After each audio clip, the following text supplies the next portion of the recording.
मजनू बेकरार होकर ऊँटनी पर बैठा और लैला से मिलने के लिए उसकी तरफ सफ़र करने लगा।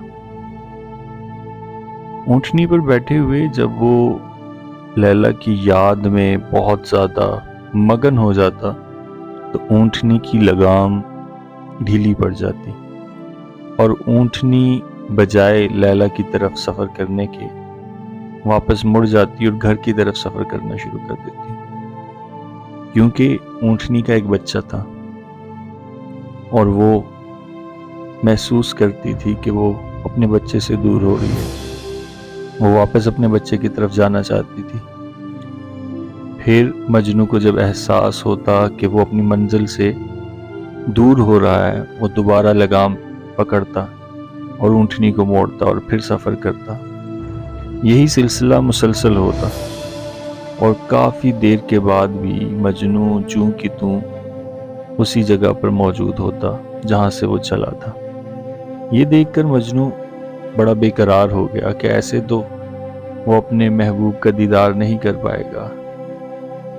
तो उसने जज्बात में आकर ऊँटनी पर से छलांग लगा दी। जब वो नीचे आया तो उसके पाँव में चोट लग गई, लेकिन उसने चोट की परवाह भी न की और सफ़र अपने महबूब की तरफ शुरू कर दिया और ऊँटनी वापस मुड़ गई अपने बच्चे से मिलने के लिए।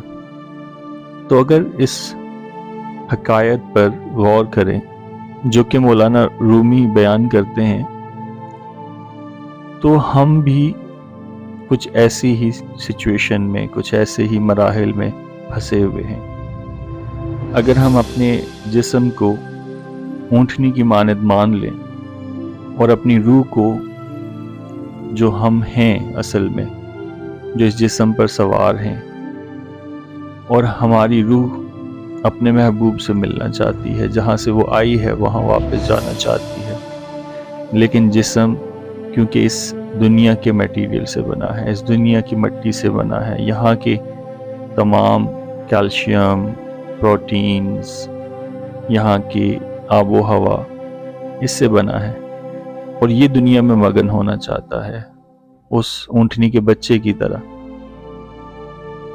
ये ऊँट जिस पर हम सवार हैं, ये वापस इस दुनिया में मगन रहना चाहता है, यहाँ की रौनकों में खो जाना चाहता है, आसाइशें चाहता है, खुशी चाहता है, लेकिन रूह बेचैन है आगे सफ़र करने को, जहाँ से वो आई है वहाँ वापस लौटने को। तो इस कश्मकश में हम फंसे हुए हैं। फैसला हमें करना होता है कि हम इस ऊँटनी की लगामें ढीली छोड़ दें, इसे अपनी मनमानी करने दें, या इसकी लगाम पर गिरफ्त मजबूत रखें ताकि हम सफ़र कर सकें और हम अपने महबूब तक पहुंच सकें, हम उस मंजिल तक पहुंच सकें जिसके लिए हमें इस रेगिस्तान में छोड़ा गया है। फैसला हमें करना होता है। बात बहुत मुश्किल नहीं है, बहुत आसान है, ज़रा से सोचने की बात है। मेरा नाम गौहर अयूब है और आप सुन रहे हैं ट्रैवल एंड टॉक। मिलते हैं अगली वीडियो में एक अच्छी सी बात के साथ। जब तक के लिए आपके लिए दुआ है कि अल्लाह पाक आपका ईमान और सेहत सलामत रखे। मुझे दुआ में याद रखिएगा। अल्लाह हाफिज़।